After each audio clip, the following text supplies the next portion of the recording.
Hello, in this video I am going to talk about the log shipping, and we are going to look at some of the features of the log shipping. Before we start the log shipping, the log shipping may be considered as a poor man option to have a high availability of the database, but it depends from the organization to organization. And if you have the It's not about the servers and other things, it is also about the skilled people required to maintain many other things. Log shipping is also a good option available from the Microsoft SQL Server that one can use. Let's move on to the log shipping. Okay, as you can see, the first option says the log shipping. Log shipping provides protect on the database basis and not by the instance basis. What it means is that log shipping will only provide you protection on the database basis and not on the instance basis like the failover cluster. So what when you are actually log shipping, you are log shipping a single database to the from a primary to the secondary server. That's what it means. Recovery model full or bulk logged. Log shipping, before you log ship, you have to see that the database has the recovery model that is full or bulk logged. Now, what's the concept of log shipping? Log shipping is very simple. Takes the transaction log backup on the one server that is a primary database and apply them to the copy the database to apply the transaction log to the other database on another server. Okay, it's very simple. They're not no it's just like more like backup and restore, but automatic rather than you doing it every now and then. It's more like automatic happening. Okay, here is our computer, as you can see, and this is our source computer is the primary server, and this is the secondary server, and this is our we also can call it by warm standby server, as you can see, the destination server where all the transaction log would be restored. And let's basically what we have to do is actually back up the transaction log. This is the process of log shipping.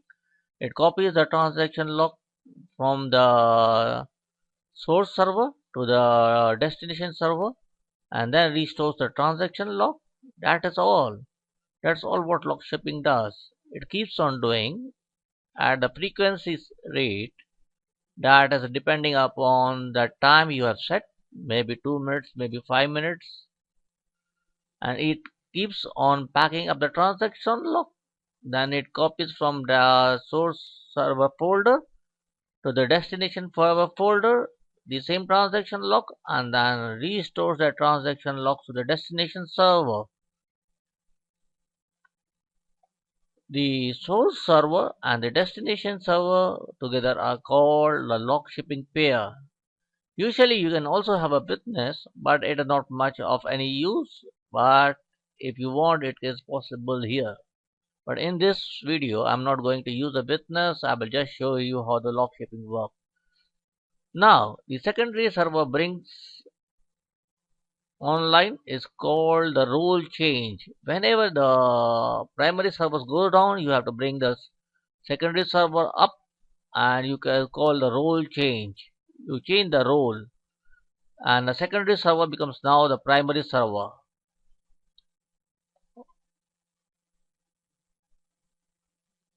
Now, now the primary server is no longer the database being used in the for the users. The users are sending the request now to the secondary server, which has become the primary server. Mind you, when you are doing that thing, you both the logins on the primary server should exist on the destination server. Otherwise, the user would not be able to access on the destination server. by logging in automatically. However, you can copy the login by using by creating an SSI package and executing the package here, and it will create a login. That's another topic of creating a login by using an SSI. Or maybe there are other ways like BCP, copy, and other things. The secondary data servers. Okay, the role changes are of two types: graceful. In graceful, basically you have the control. You can back up the tail of the primary server. In an unplanned, basically what happens is that you do not have the access to the primary server as it has gone bad, and so you cannot back up the primary server, the tail of the log, tail of the log on the primary server, transaction log. Okay, on both the servers, user should be have SMA system administrator rights. Otherwise, you will not be able to do log shipping. You need to have a system administrator right on both the servers. If you are using two different servers, in our case, I would be using only one server to two different instances, but this is actually what would be in the real situation in the production. The service account we use should have the read write permission on both the server, because we are going to back up the log, and the log is going to be copied. The log, the transaction log we are talking about.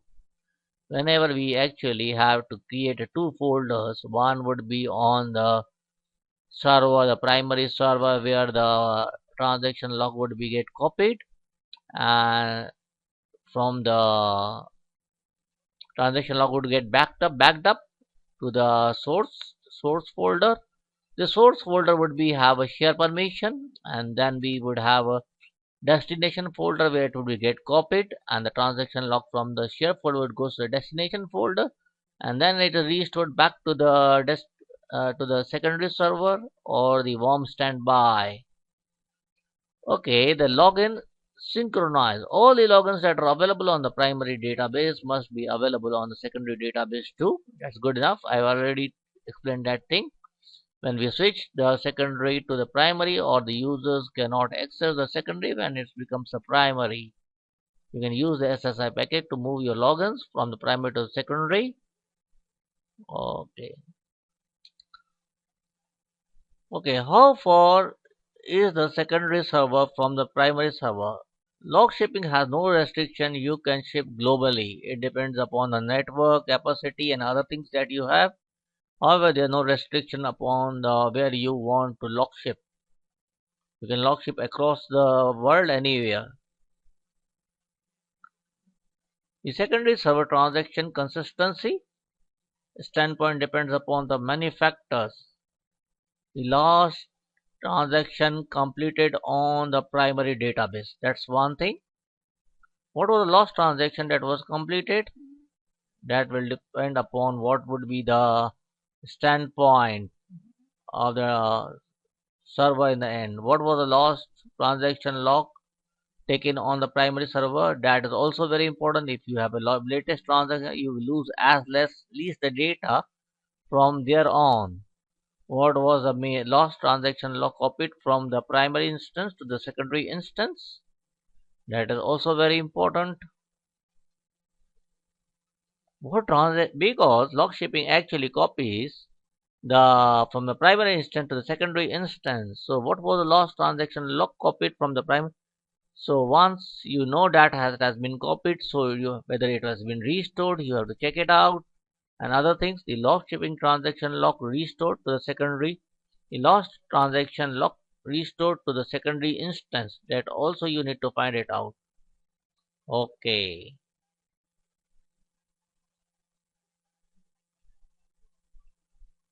On log shipping as reporting tool. Usually, many of the people will ask you, people will say, okay, that's a good tool for reporting because it is log shipping. You can restore it in the standby mode and use the next copy that is being restored on the secondary database for reporting purpose. But the problem is that every time the log restores the database, it will be creating it will be throwing out to the user because it needs an exclusive rights to the restoring the database, and all the user would be thrown out of the, otherwise the restore would fail. Very simple. So say that's lock ship because the exclusive access to the restore the database, which means all the user needs to be kicked out or the transaction would not be applied and the data would be old. So this is those data you can create it. And one more difference between the restore and recovery mode is that in the recovery mode nobody can access the database, and in the restore mode you and in the standby mode you could actually, in the no recovery mode you could not, nobody would be able to access the database, and in the standby mode the user would be able to see the database actually. Though even if you are not using it for reporting purpose, and if you wanted to check out what was the lost transaction, it is better to have it in the standby mode rather than have it in no recovery mode. If you put the database in the restore the database no recovery mode, the problem is that you cannot see the database because it doesn't allow any user to access the database at all. There are some other rules that you need to observe. It may or it may not be feasible to your company depending upon what type of organization you have. Which are these rules? It says never place the primary instance and the secondary instance on the same server. Very bad idea. Because if the server fails, both the instance will be down. So what's the point of having a lock shipping? Not even the same data center, as the single point of failure in your data center can ruin both the instance and you will lose all the data. So you have implemented a lock shipping. Now this is another thing, that if you are going to doing a lock shipping and if you have a data center and some power failure something happens, you may lose both the data copies at the same time, and it can affect it both the ways, and you will not be able to access both the copies or both the instance, though they are on a different server still. Okay, sometimes having it on the same instance or on the same data center cannot be avoided, because if your organization is small, it cannot be avoided. So there are no options for you left over, and you can continue to do as needed by the organization. Now, restoration on the secondary instance. First, you have to backup and fully restore, and you also have to back up the transaction log on the primary server. Back up both of them and restore in no recovery or standby mode. Again, standby mode, though it allows you to see the database and whatever the transactions are being applied, no recovery mode does not allow you, but do not use it for reporting purpose because it may create problems. That does Just because it says it can be used for the reporting purpose, if you use it, it will create a lot of problems for your user. As every time, every now and then, the database is going to be restored, is going to throw, you have to kick up all the user out who are using the database, otherwise the restore would not be possible. The transaction lock cannot be applied to it. Okay, now let's move to the next point, is that if you do not restore with the no recovery, or your database would be by default, if you do not restore a database with no recovery or standby mode, it's going to be restored in the recovery mode. That's the default mode. It will go into the default mode, that's recovery mode. Because it's not a good idea to use lock shipping as a reporting server, it's best to use no recovery mode. However, if someone wants, we will be using the standby mode because we want to look into the database what's going to happen, but we will not use the standby mode for reporting purpose. You want to see, check it out whether the database is really getting lock shipped or not. Data is getting lock shipped or not. No recovery means no one else would be accessing the database. Was very simple. Let's move to the okay. Now here it is. It's not necessary that from a one primary to the secondary there has to be one to one relationship. You can have one to many relationship. One primary source, one primary is sending the data to many secondary database. Remember the all the data secondary database would actually get the data from the primary only and only primary. So you can send it to more than one secondary. That's the basic concept of log shipping.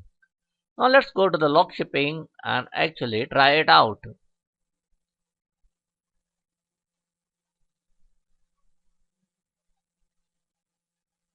Okay, here it is.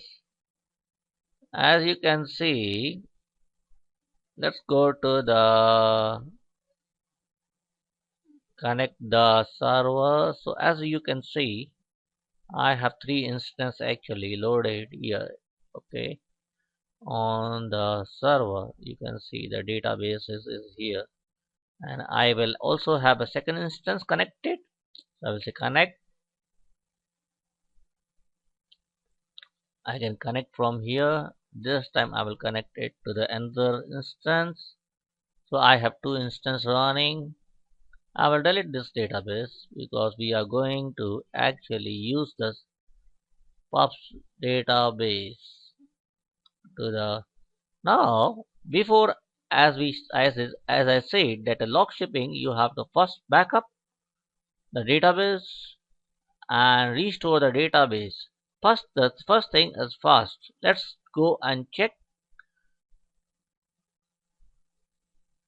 the option. The database has to be in full or bulk logged. In this case we are going to use a full recovery model which is already set to. Now before creating doing that thing we need to create two folders. That would be once would be on the source server and the other would be on the destination server. Both would be having a shared permission, and the accounts that would be using both has to have a both system administrator rights to access both the database and log shipping. Okay, let's move. I have already created two folders. One is for example source. Okay, source, this is source, and if you see I have made it as a shared and it's called it as source. Then I have a destination folder, the property sharing. Again I put it shared. That's it. And if you have want to check the permission, here you have to check the permission and apply it and click OK. And the same thing you can do to the source permission, and that's okay, and then we are done. Now we have two folders, source and destination. You can name it whatever as you like, both are shared. Now we start with the backing of the database. So we go to task backup, back up the database. Now full is what we want, but we will remove this thing and the options. We do not want to do anything with it. Right now we are going to back up full database. So I am going to go to the D drive and I am going to say pubs 2000.bak back, and I'm going to click OK and click OK. And once I have clicked OK, there's no need to change anything else. I will say OK, back it down, and it has backed up the database. Now let's go and back up the transaction log.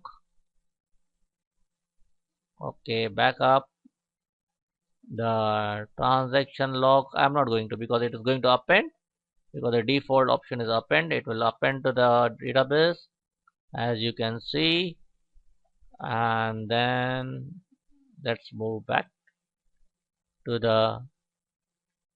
there's one there one more option that's known as setup backup transaction, backup compression. Okay, when you use this option, the compress backup, remember though that it will compress the backup, it will use a lot of CPU. Okay, let's go back to the transaction log backup, and it's going to append it. Getting appended. So far so good. Excellent.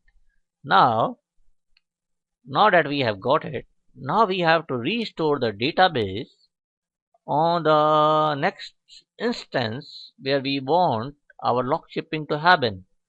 So now the task should be go to the database and restore the database with no recovery or standby mode. We will do it with the standby mode. Okay, and I will say it to the pubs. Okay, and pubs 2000, and from the device I will select add. Let's move to the up. Where did I pack it up? And click OK. It will say this thing. Now the option, otherwise everything goes wrong. Here is leave the stand with the restore by the standby. We have two options. The first one is the default. We do not want that thing. The other one is with no recovery. In the no recovery, if we go, we ourselves would not be able to see the changes because no one is allowed to access the database. We will use a standby, which is used for the reporting purpose, but we will not advise anybody to use it for the reporting purpose. Okay. Anyway, it's up to a personal decision of the organization. Anybody can follow their own rules depending upon what their requirements are.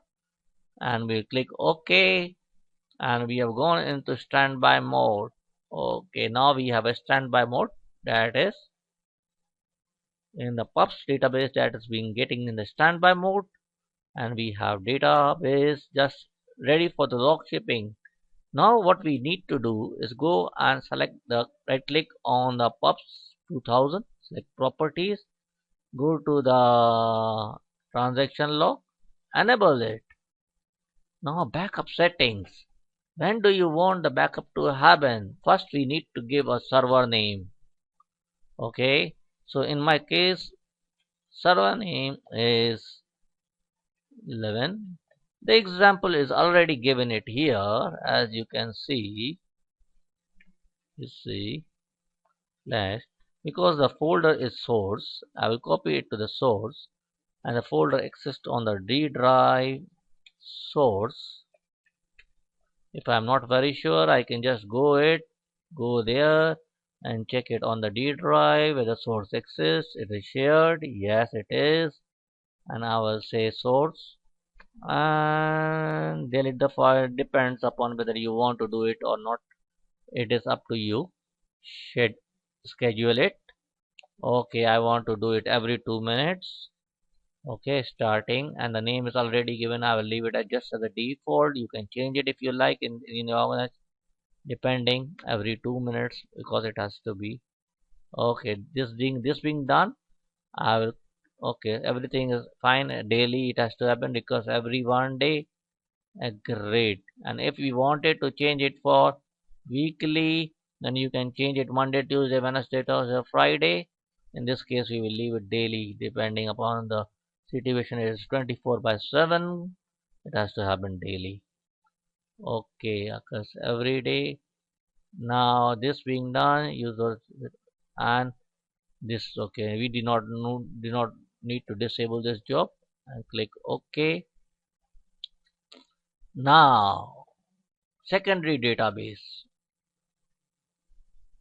Okay, here it is. We are not going to add the monitor as such, use a monitor server. We are not going to do it because there's no need for that thing into the log shipping. And as you can see, it will ask you to connect to the secondary instance. We will go and connect to the secondary instance. And as we have already initialized the database with the We have actually already done the restore option, so we are not going to worry about this thing. We'll just go to the copy to the database, and in this thing we will copy to the secret destination. Okay, let's go to the explore and d colon destination. I hope so. You can copy the spelling if you want and try it out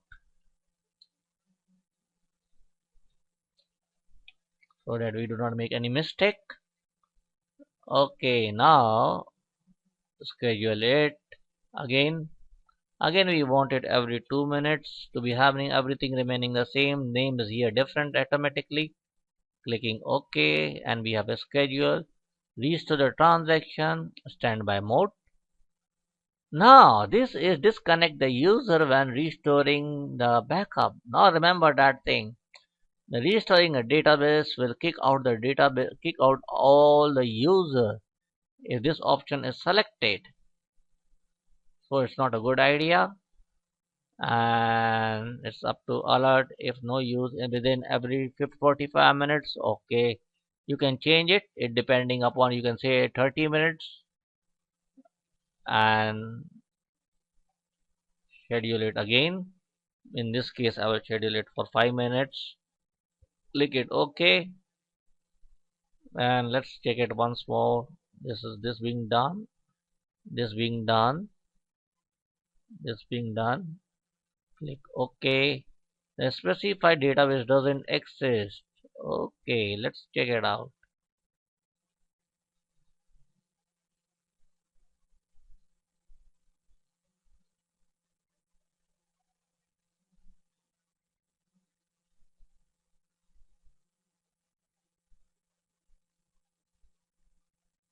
It has to exist, isn't it? Pubs exist. How can it say it doesn't exist? Let's move back to the database. How can it say it doesn't exist?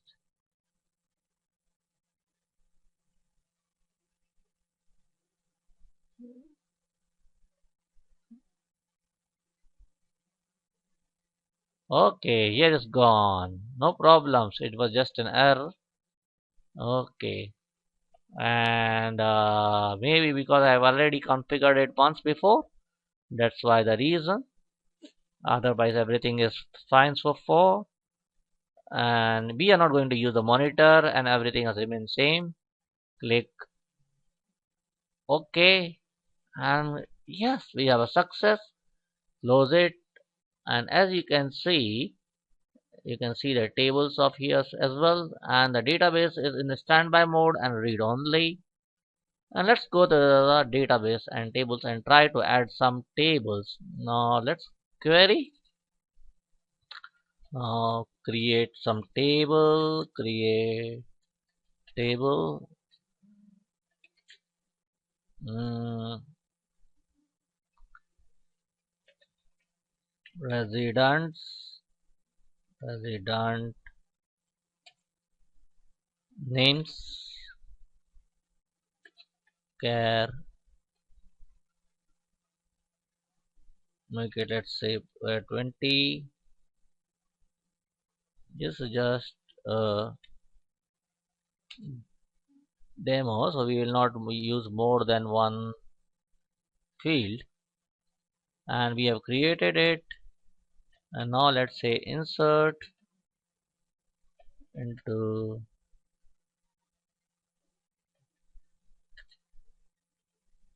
resident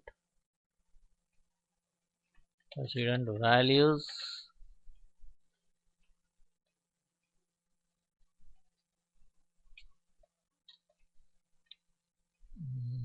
Kennedy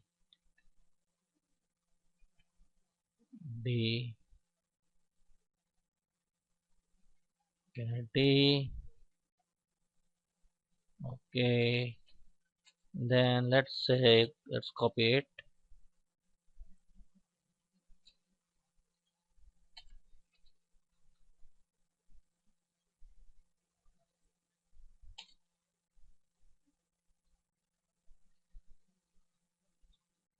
Washington and Lincoln.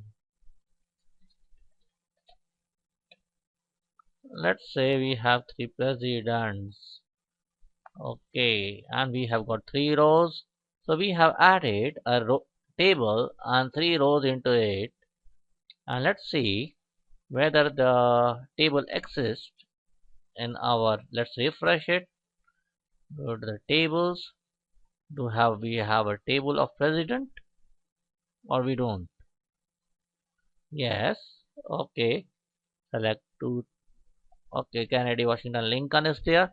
Now, this is our primary database. Now we need to wait and see. Oh, very bad, very bad, very bad. We did not start this.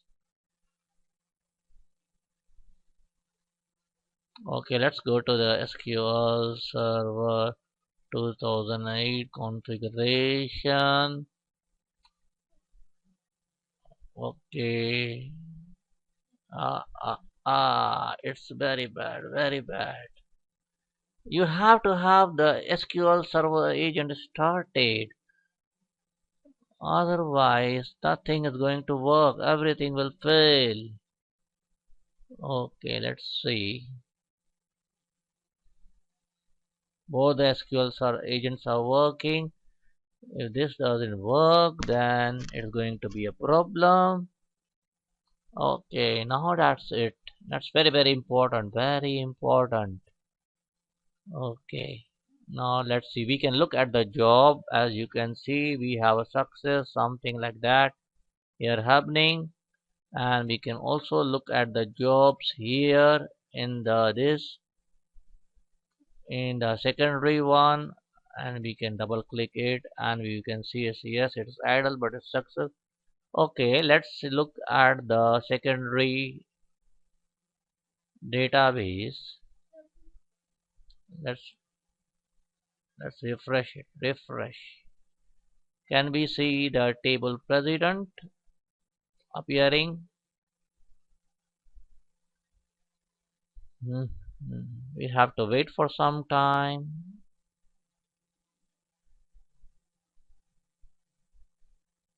Till that time, if we are not very sure what's happening, we can actually go to the D colon folder wherever both the folders are. Actually check the destination. Still nothing getting copied because of the agent problem. Source.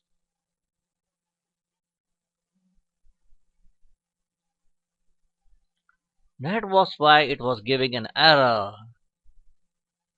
Okay, now let's go and see whether it has done something. Source and destination.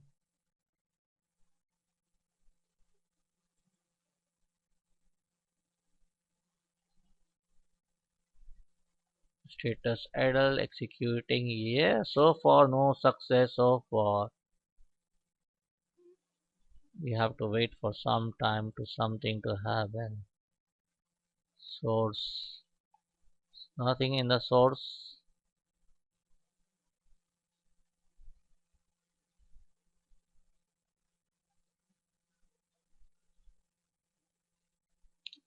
Okay, there we go. There was one mistake I had done in my video was that when I configured the transaction log shipping, actually the schedule actually I had created was when I said backup setting edit jobs. The here actually I made the changes. Actually here it was every 2 hours by mistake. It should be having been every 2 minutes. And that's it. This is how actually this is a good thing that now I also showed you how to edit it. In the case if you have a problem like that, go to the properties, go to the transaction log, go to the backup setting, go to the edit job, and then go to the schedules, go to the edit and correct it here, and then we are done again. And that's it. And if you still are not sure about the other thing, go to the properties, transaction, You can go here and you can check the schedule here also and click edit, and this is 2 minutes. So that's it. That's very important because otherwise it's going to take a lot of time. But in this case we are done here. As you can see, that was the only problem it was having, and now we have the president tables that is here already with, as you can see, and I have already tried to show you there is like all the three are existing. The table is existing in the secondary instance, as you can see. And the other thing I would like to show you is something is that when you want to see, you can view the job activity monitor. This is where it failed, so it's showing cross. Otherwise, it has succeeded. Then, because the SQL Server agent mask was not working before, that's why it was there. And then it started and it succeeded. And this is the secondary server, as you can see.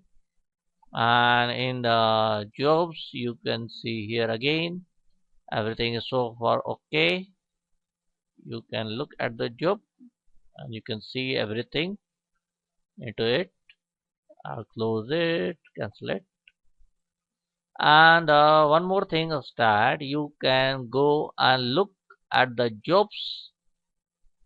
Right click on the jobs and you can view the history.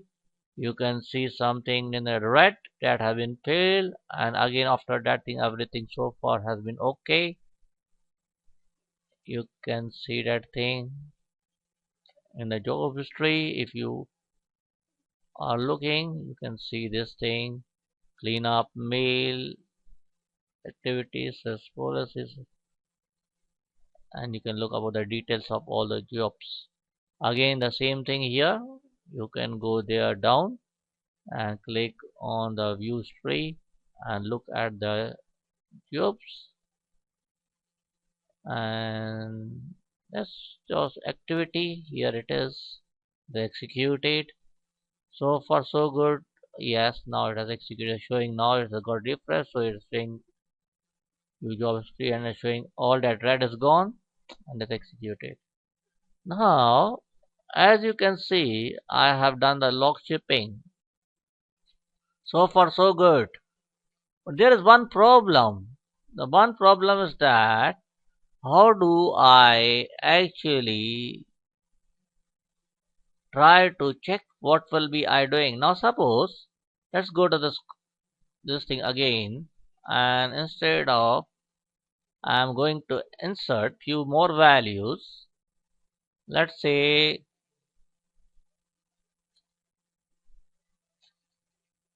1 2, okay, and this thing I'm going to put some bush bush bush, and let's say Obama.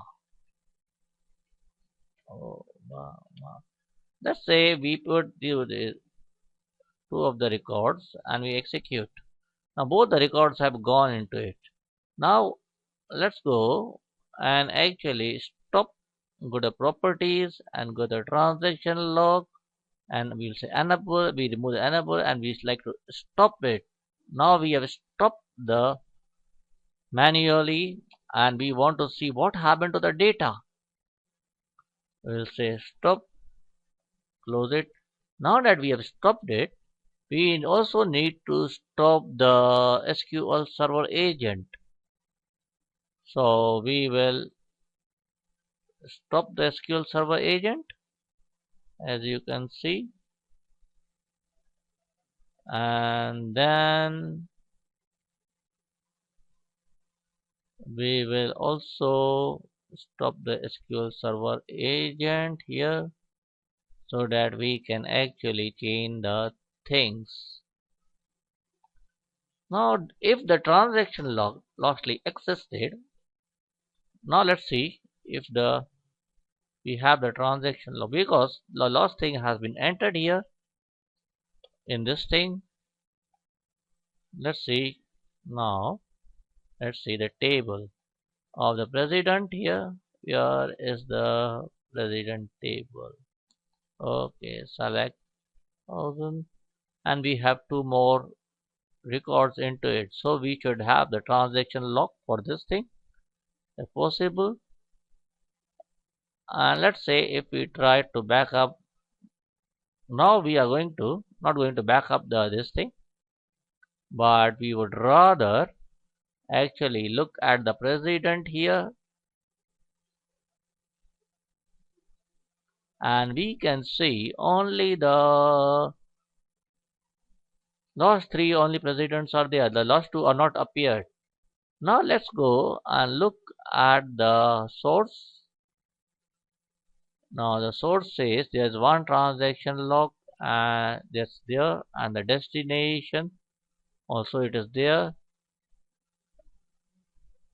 Source, okay, let's say date created. Okay, date and time created. Okay, this was at 34. This was the last transaction at the source. And does it exist in the destination? Let's back up the transaction log, transaction log, tail of the transaction log. Let's back up. I'll show you how to back up the transaction log backup. As you can see, we will go to the transaction log options, back up the tail. You can, if you want, compress. I am not going to do that thing in this thing. And this is not a okay, and I can put it on the tail dot trn, and I can click OK and OK and OK. It's maybe because of the SQL Server agent. Okay,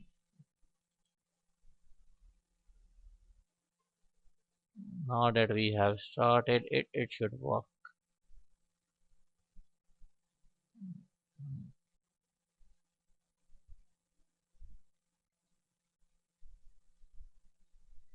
Task backup,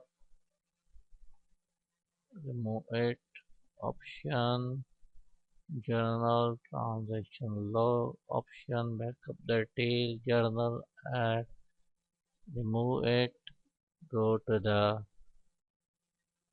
T colon tail dot log, click OK, click OK, click OK. Bad thing.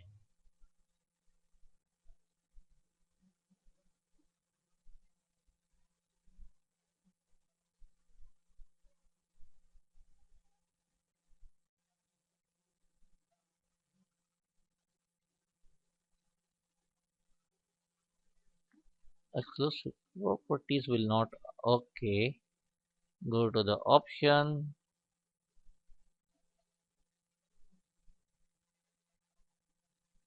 You can put it in the single user, and we will see now that we have the backup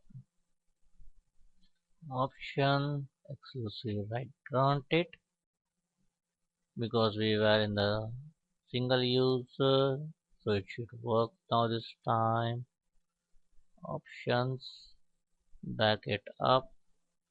Let's go to the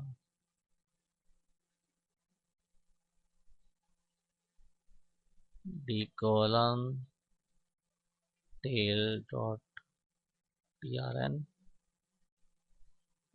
Okay, okay, okay, okay, that was backed up.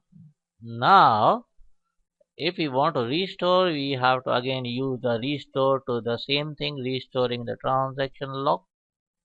So you can restore the database also by using the transaction log. As you say, you do not have to. Option, from device, from the add, go to the D colon Now let's say trd colon till the run. Okay, select option, the transaction. Okay, now we have got database again. Now we can go to the properties, mirroring options. Again, we can put it in the multi-user mode this time and say okay. And now we can go to the log shipping and we can task restore transaction log journal. Before we restore the transaction log, is the SQL Server agent running? No. So let's start the SQL Server agent. Otherwise, it's not going to work. And then we go to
now that we have restored the tail log, we have got all the 5 records.